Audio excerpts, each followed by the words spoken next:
BPSC TRE 4.0 मनोविज्ञान की परीक्षा कब होगी? इस सवाल का इंतजार आपको जितनी बेसब्री से है उतनी ही बेसब्री से हमको भी है कि कब जल्द से जल्द आप बनेंगे सरकारी शिक्षक।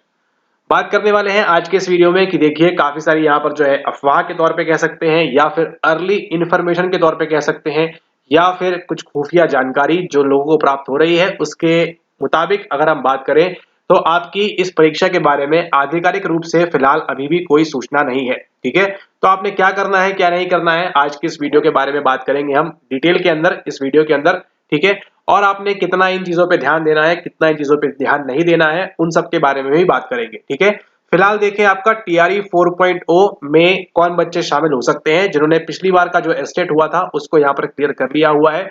उसी के साथ साथ एक और जानकारी यहाँ पे उड़ती उड़ती हुई जो लग रही है वो ये है कि जल्दी आपका यहाँ पर दोबारा एस्टेट भी होने वाला है 2025 का। ठीक है, तो यहाँ देखना रोचक होगा कि क्या 2025 वाले जो बच्चे हैं क्या वो दे पाएंगे 4.0 या फिर उनको अगेन 5.0 के लिए वेट करना होगा।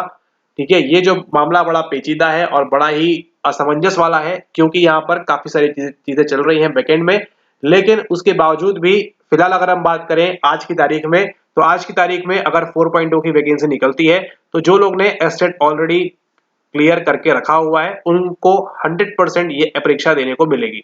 अभी जो वेट कर रहे हैं यहाँ पे इनको देने मिलेगी नहीं मिलेगी इसके बारे में हमको आधिकारिक तौर पर वेट करना होगा। किसी प्रकार के आप जो है अन्य वीडियोस के आप बहकावे में ना आए कि अभी होने वाला है तब होने वाला है। जिस दिन भी आ जाएगा सबसे पहले आपको इसी चैनल के माध्यम से आपको आधिकारिक तौर पर बता दिया जाएगा कि यस आपकी जो डेट है एस्टेट की आ चुकी है या फिर बीपीएससी पीजीटी 4.0 टीआरई 4.0 की आ चुकी है, तो ही आप उस बात को सत्य माने, अन्यथा आप उस चीज को सत्य ना माने कि आपकी डेट कब है। हो सकता है आपके पास अर्ली इन्फॉर्मेशन हो, कुछ लोग आप लोग जो है शेयर भी करते हैं टीम के साथ या व्हाट्सएप के ऊपर, वो भी अच्छी बात है, लेकिन जब तक आपको ये आधिकारिक तौर पर जब तक आपको वेबसाइट के ऊपर आपको ना दिख जाए WhatsApp screenshot paper cutting in सब से आपने जो है बच के रहना है। ठीक है, आप मनोविज्ञान के स्टूडेंट्स हैं, आप साइकोलॉजी के स्टूडेंट्स हैं, आपको मालूम है ये सब यहाँ पर मार्केटिंग और सेलिंग एंड जो सब चीजें चलती हैं इस देश दुनिया के अंदर एज अ कंज्यूमर साइकोलॉजी जो आप पढ़ते हैं। ठीक है, तो उन सब के लिए इस प्रकार की चीजों का इस्तेमाल किया जाता है। हो सकता है इसके अंदर सत्यता भी हो, लेकिन अधिकतर जो देखा गया है पिछले 1-2 वर्षों में सत्यता कब निकल कर आती है जब यहाँ पर वीडियो बनती है और वो वेबसाइट पे आ जाती है आपकी जानकारी। वेबसाइट पे जानकारी आ गई, आंख बंद करके बोरिया बिस्तर उठा के सारी चीजें आपकी जो कर रहे हैं वो बंद कर देनी है और अपनी तैयारी को फिर से स्टार्ट दे देना है। ऐसा नहीं है कि अभी निकाल देंगे। हाँ, एस्टेट में हो सकता है कि आपको दे 10-15 दिन का समय क्योंकि पहले हो चुका है। एस्टेट अगर होता है तो आपको यहाँ 10-15 दिन का ही समय मिलेगा, तो आप ध्यान रखें एनसीईआरटी आप पढ़ते रहिए, कभी भी होगा घोषणा कर देंगे भैया आके एग्जाम दो। लोग कहाँ से लोग कन्याकुमारी से भाग के आए थे पिछली बार एग्जाम देने के लिए एस्टेट का। ठीक है, इतना जल्दी बुला लेते हैं, तो अगर आप एस्टेट का वेट कर रहे हैं तो आपको तो एकदम अंगारों पे खड़े रहना है कि आपकी परीक्षा कभी भी हो सकती है।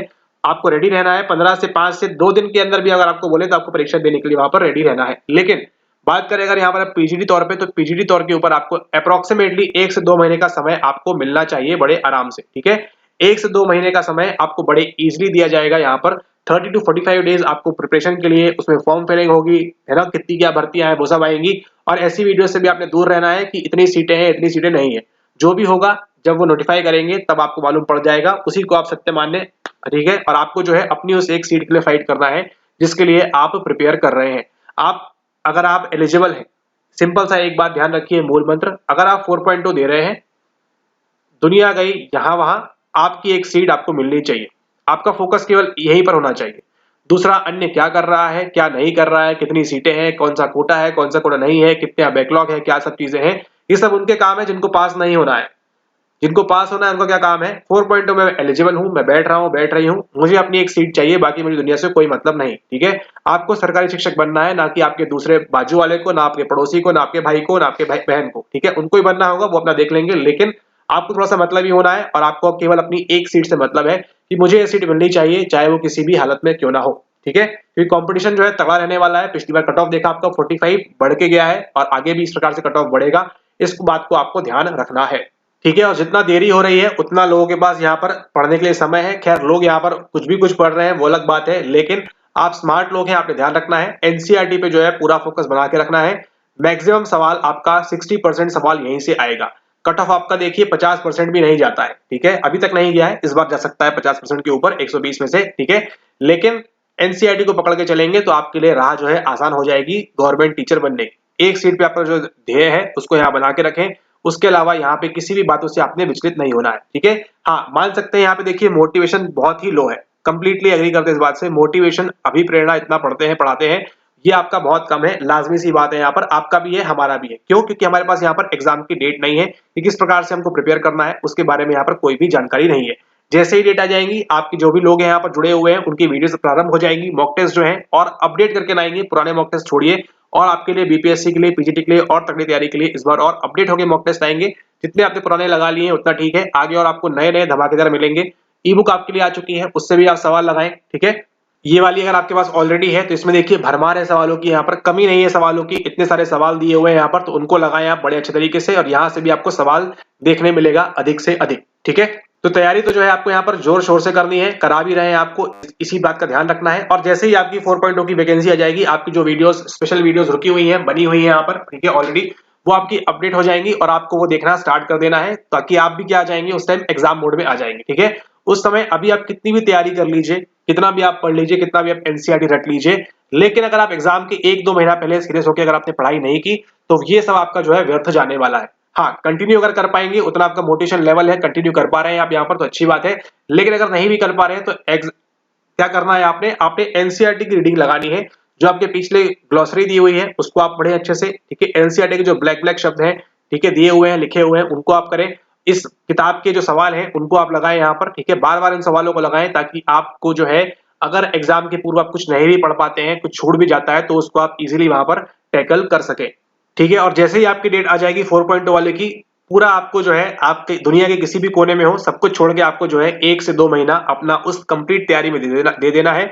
जो भी आप वीडियोस देख रहे हैं उनको आपने बार बार देखना है, सवाल आपके मैक्सिमम वहीं से आएंगे, प्लस सवाल आपके पीवाईक्यू से आएंगे। पीवाईक्यू भी आपके पास दिया हुआ है, उसको भी आप यहाँ ले लें, ठीक है। ये भी आपके पास है, टीआरई 1 से लेकर 3 तक का पूरा मटेरियल इसके अंदर दिया हुआ है। इसको भी आपने जो है बार बार लगाना है, बार बार प्रैक्टिस करनी है। टीआरई 1 का पेपर हो, 2 का पेपर हो, 3 का पेपर हो, ये आपके सवाल 80 80 80, ये मनोविज्ञान के 160 240 सवाल तो आपके गलत होने ही नहीं चाहिए। इसी 240 सवाल में से आपके 24 सवाल आएंगे, ठीक है। और बाकी जो आप 1500 लगा रहे हैं यहाँ पर, इस वाले से बाकी जो बच गए सवाल वो आपके यहाँ से आ जाएंगे, और जो बच गया वो कुछ आपका नया टॉपिक आ जाएगा, न्यू टॉपिक। उसको आप 5.0 के लिए अगर आप पढ़ेंगे, हम नहीं चाहते कोई भी पढ़े 5.0 के लिए हमसे, लेकिन आप सभी ने जो है क्रैक कर लेना है 4.0 के लिए ही। लेकिन जो लोग ने अभी एसेट नहीं दिया हुआ है वो शायद देंगे 5.0, तो आपको ध्यान रखना है कि कुछ अगर नए टॉपिक आएंगे तो वो भी इसके अंदर इंक्लूड कर दिया जाएगा, तो उसको भी आप आगे पढ़ सकते हैं, ठीक है। तो फोकस कहाँ रखना है? फोकस रखना है कंप्लीटली आपको 4.0 के ऊपर। अभी देखिए न्यूज में बातें चल रही हैं कि हो सकता है आने वाला है, क्या नहीं है क्या नहीं है। जिस दिन आपको यहाँ पर इस चैनल के ऊपर आपको वीडियो मिल जाए, आप देख लें, उस दिन आप समझें कि यस, ये अब फाइनल हो चुका है, 100% ऑथेंटिक है यहाँ पर जानकारी कि अब एग्जाम होके रहेगा, नोटिफिकेशन यहाँ पर आ चुका है, ठीक है। इसको आप ध्यान रखें। उसी के साथ साथ आपको समय मिला है तो जीएस जितना अच्छे से हो सकता है उतना अच्छा पढ़ लें। भाषा अगर आपकी थोड़ी बहुत कमजोर है तो उस पर आप पकड़ बना लें, पीवाईक्यू दिए हुए हैं सारे के सारे, उनको आप करें अच्छे से, ठीक है। और साइकोलॉजी के जो आपको जो एनसीईआरटी का मटेरियल है उसको आपने पकड़ के ही चलना है, ठीक है। ऐसा हो जाना चाहिए कि एनसीईआरटी आप इतनी बार पढ़ लें कि आपकी वो फटने की कगार पे आ जानी चाहिए। आपको नया परचेज करना चाहिए एनसीईआरटी, और फिर से उसको इतना पढ़ना चाहिए कि वो जो है काली पीली हो जाए आपकी जो एनसीईआरटी पुस्तक है वो। खैर पुस्तक को ऐसा नहीं होना चाहिए, लेकिन आप उसको क्या करना है, आपने उसको रिवाइज इतनी बार करना है, पढ़ना है इतनी बार जितना आप क्या करते हैं, कभी अगर आपने परीक्षा दी हो बैंकिंग वगैरह की, जिस प्रकार से आप लूसेंट जीके जीएस पढ़ते हैं ना, उस पुस्तक का क्या हाल होता है सोचिए, कभी अगर आपने दिया हो तो। वैसे ही हालत सेम आपकी होनी चाहिए इस पीजीटी परीक्षा के लिए, आपकी इस एनसीईआरटी की। तो जितना बढ़िया से हो सकता है उसको रिवाइज करें, सारी की सारी चीजों को। एनसीईआरटी भी आपकी जो है इसी प्रकार से, इसी मुताबिक रहनी चाहिए। और एनसीईआरटी कौन सी करनी है आपने? 11th एंड 12th की करनी है। अगर आप स्टेट की फॉलो कर रहे हैं एससीईआरटी तो कर सकते हैं, लेकिन अधिकतर सवाल आपको जो है 11-12 वाले जो आपके सीबीएसई पोर्शन के अकॉर्डिंग है एनसीईआरटी वाला, वहीं से आपको देखने के लिए मिलेगा, ठीक है। तो अगर आपको अपना स्कोर इंक्रीज करना है तो आपने जो है जितना मैक्सिमम हो सकता है उतने पीवाईक्यू लगाइए, प्लस आपका एनसीईआरटी करिए, लेकिन एग्जाम के नोटिफिकेशन का वेट भी आपको करना है, ठीक है। आपको स्टडी करनी है, स्मार्टली करनी है। ऐसा नहीं कि आपने अभी इतना पढ़ लिया कि एग्जाम के पहले जाके आप भूल गए कि आपको करना क्या है प्रॉपरली, ठीक है। इसलिए एग्जाम के नोटिफिकेशन का वेट करें। हाँ, डेली आपको एनसीईआरटी पढ़ते रहना है, डेली एक बार ग्लांस करते रहना है उन चीजों को, लेकिन मेमोराइज करना, याद करना, रटना कब स्टार्ट करना है? जब आपको नोटिफिकेशन मिल जाए। क्योंकि अगर अभी से आप याद करके रट के बैठ जाएंगे तो भी संभावना इसकी बढ़ जाती है कि एग्जाम के पहले आप भूल जाएंगे क्योंकि आपने पढ़ा हुआ है फॉरगेटिंग कर्व के बारे में, ठीक है। तो एक सीमित समय के लिए, सीमित अवधि के लिए आप कुछ चीजों को याद रख सकते हैं। तो जल्दी से जल्द आप वेट करें यहाँ पर कि फाइनली आपका जो है यहाँ पर 4.0 का जो नोटिफिकेशन प्रकाशित होगा, उसके अकॉर्डिंगली आप जो तैयारी को और मजबूत करें, और उसी हिसाब से आपको जो वीडियोस देखने को मिलेंगी वो भी यहाँ पर आगे आपकी लगा दी जाएंगी, और जो आपके नए नए मॉक टेस्ट आने वाले हैं वो भी आपको करने के लिए मिलेगा। और जिन लोगों के पास यहाँ पर ये पुस्तक नहीं है वो डिटेल्स में डिस्क्रिप्शन चेक कर सकते हैं, और वहां से ये बुक आप ले सकते हैं। ई बुक है, उसी के साथ साथ ये जो आपकी पीवाईक्यू की ई बुक है ये आपको इसके साथ निःशुल्क रूप से दी जाएगी, ठीक है। तो देखिए उसको यहाँ पर, जिनके पास नहीं है, जिनके पास है उससे आप प्रैक्टिस करें बार बार, एन नंबर ऑफ टाइम्स, जितने बार आप हो सकता है उतना सवालों को लगाएं, ठीक है। और मुलाकात होगी आपसे नेक्स्ट वीडियो में। वेट करते हैं आपके फाइनल नोटिफिकेशन का, जैसे ही आएगा आपकी नई वीडियोस, कोर्स की वीडियोस, फ्री वीडियोस और भी मॉक टेस्ट, फ्री पेड सब कुछ आएगा। तो उसको आप देखते रहें, चैनल पे जुड़े रहें, और पहली बार देख रहे हैं तो सब्सक्राइब करना ना भूलें। एंड उसी के साथ अगर आपके पास ये दोनों पुस्तक नहीं है तो आप एक बहुत बड़ी गलती करने वाले हैं, जो आपको 4.0 में मालूम पड़ेगी जिस दिन आप एग्जाम देंगे। तो ऐसी गलती आप ना करें। ये प्रैक्टिस सेट अभी आप ले लें, डिस्क्रिप्शन में डिटेल्स दी गई हैं, उसका फायदा उठाएं और जल्द से जल्द अपने एग्जाम को क्लियर करें, और आप बनेंगे जल्द से जल्द एक government teacher. Thank you and have a nice day ahead. शुभ रात्रि, धन्यवाद।